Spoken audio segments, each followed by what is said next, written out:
మనం లోతట్టు గ్రామాలకు వెళ్తున్నాం. నిన్న కురిసిన భారీ వర్షాలకు దిద్వా తుఫాన్ ఎఫెక్ట్ వల్ల లోతట్టు గ్రామాలు బాగా దెబ్బతిన్నాయి. అధికార యంత్రాంగం అంతా గ్రామాలకు చేరుకుంటున్నాయి. రైతులు చాలా విలవిల్లాడుతున్నారు. పోసిన నాట్లు మొత్తం జలదిక్కులు చుట్టుకున్నాయి. భారీగా నష్టపోయారు. రైతులను ఆదుకోవాలని వాళ్ళు దిక్కులు చూస్తున్నారు. అయితే ప్రభుత్వం అయితే మేము ఆదుకుంటామని చెప్తుంది. మరి ఎలా తగ్గే వరకు ఇక్కడ అధికారులు పర్యవేక్షణ జరుగుతూ ఉంది.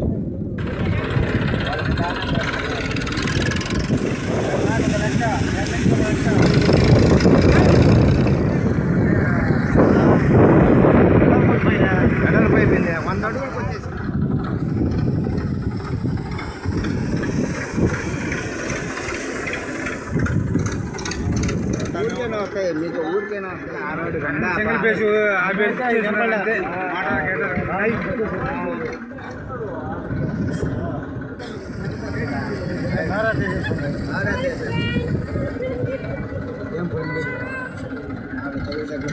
వీళ్ళంతా సందర్శకులు.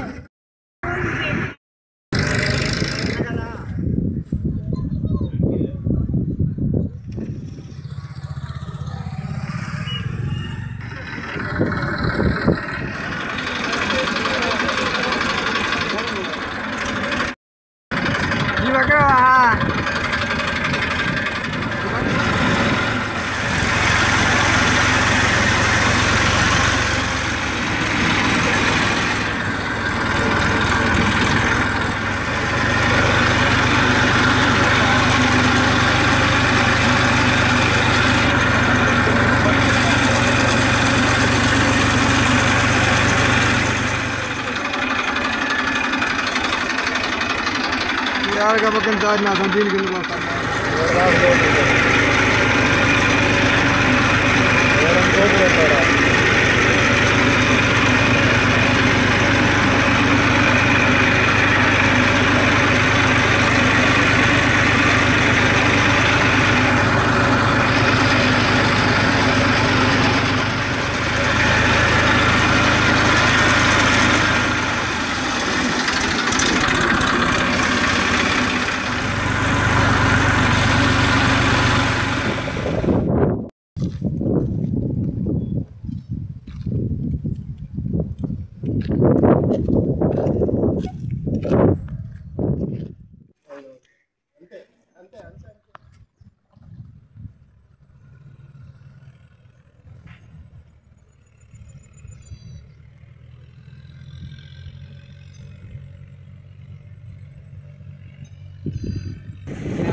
ఎంత వచ్చింది నష్టం?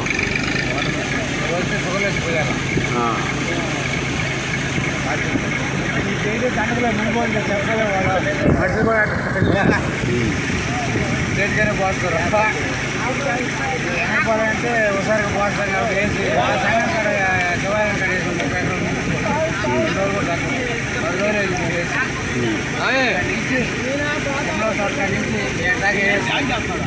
నీ పేరు అది చెప్పా.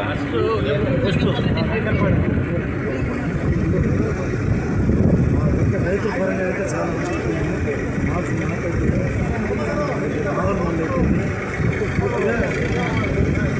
వేసుకునే అవకాశం లేదు.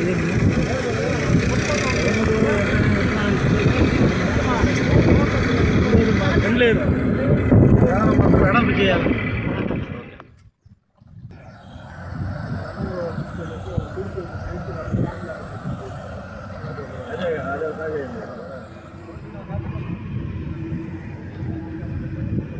నమస్కారం, నా పేరు బొబ్బేపల్లి సురేష్ నాయుడు, సర్వేపల్లి నియోజకవర్గ జనసేన పార్టీ సమన్వయకర్త.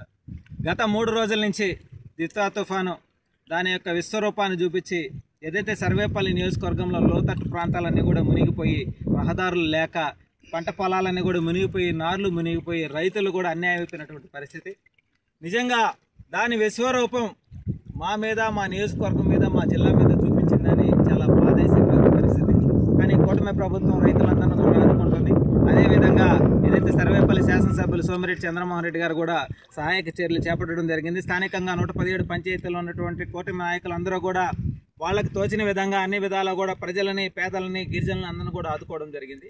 కూటమి ప్రభుత్వం ఎప్పుడు కూడా పేద, బడుగు, బలహీన వర్గాలకు అండగా ఉంటుంది. ఇలాంటి తుఫాన్లు ఎన్ని వచ్చినా సరే ఎదుర్కొని అండగా నిలబడి ప్రజలను కూడా కాపాడుకుంటామని చెప్పి మనస్ఫూర్తిగా తెలియజేస్తూ, ఏదైతే మనుబోలు మండలంలో బద్యాలకు వెళ్ళేటువంటి రోడ్డు మార్గం గుండా వచ్చే మీదకి వచ్చిన తర్వాత చూస్తే సముద్రాన్ని తలపించే విధంగా ఈ యొక్క పరిస్థితి కనిపిస్తూ ఉంది. రాకపోకలేదు. ఏదైనా అత్యవసరం అయితే ట్రాక్టర్ల ద్వారా కూడా జనాలను బయటకు వెళ్ళేటువంటి పరిస్థితి. అంటే కూటమి ప్రభుత్వం చేతల ప్రభుత్వం చేసి చూపిస్తుంది, మాటల ప్రభుత్వం కాదనేటువంటి విషయం కూడా స్పష్టమైంది. అదేవిధంగా ఏదైతే వైసీపీ నాయకులు ఇంకా కూడా పేలుతూ ఉన్నారు, మేము ఒకటే తెలియజేస్తా ఉన్నాం, వీలైతే సహాయం చేయండి, ప్రజలను ఆదుకోండి, పేదలను ఆదుకోండి. మీరు దోచుకున్న దాంట్లో 10 రూపాయలు ఖర్చు పెట్టి వాళ్ళ ఆకలి తీర్చండి తప్ప అబాక్కలు, చెవాక్కలు పేలబాకండి అని చెప్పి మనస్ఫూర్తిగా తెలియజేస్తూ, శవ రాజకీయాలు చేయబాకండి. ఎప్పుడు కూడా ప్రజాస్వామ్యంలో ప్రజలను ఆదుకునే విధంగా, నియోజకవర్గాన్ని అభివృద్ధి చేసే విధంగా పనిచేయాలి తప్ప శవ రాజకీయాలు చేయబాకండి, ఆపేయండి.